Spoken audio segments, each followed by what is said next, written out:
All right, let's move on to that big spread. The Michigan Wolverines, number 4 in the country, but what have we really learned about them so far with this schedule? They are 46-point favorites, and they've outscored their opponents by 45 a game the first 2 weeks. Look, what we've learned, I think, is J.J. McCarthy is the better option of the two quarterbacks. I mean, when you look at them both going in and playing these games against the same opponent, you see more production from J.J. McCarthy.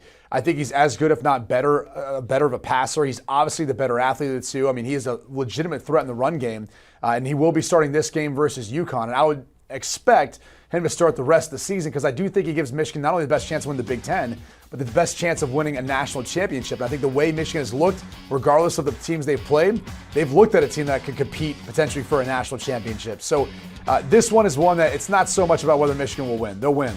It's about whether or not UConn can keep this one close. Look, I was scarred last week by Michigan not covering that 50-plus point spread against Hawaii.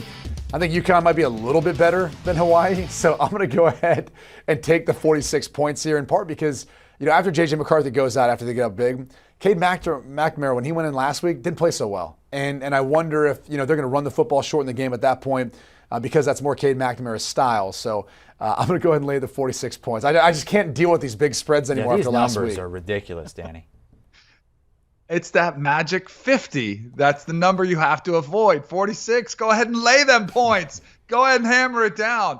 I do think this is going to be about Harbaugh and you can tell he wants J.J. McCarthy to be the starter. It is the better option. I totally agree with you, Brady.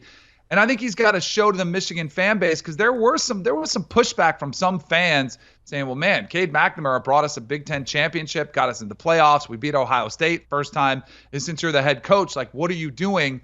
I think he wants to put a pretty emphatic exclamation point on the move to J.J. McCarthy. And what better way to do that than to let him show out, to let him go out there, have a massive, game, even if it's a half. I think you'll see some offensive fireworks from Michigan with him there. And UConn is abysmal. They're one of the worst programs, a complete rebuild for Jim Mora. So I think Michigan will have their way. That Hawaii one was close, too, by the way. They almost did cover. It was very close, but I think they're going to be able to cover this massive number. Oh, Danny, I'm well aware. When you're actually rooting for a team who's already up by 46 at that point in time to figure out a way of covering a 51, 52-point spread, trust me, I'm well aware of how close that game was in the end. But again, scarred by it, can't do it this week. Only gamblers can say that a 45-point game is close in the end. Do you want a sports network that delivers everything that matters about the game? The highlights, the picks, the instant analysis, no yelling, no fake debates, no politics.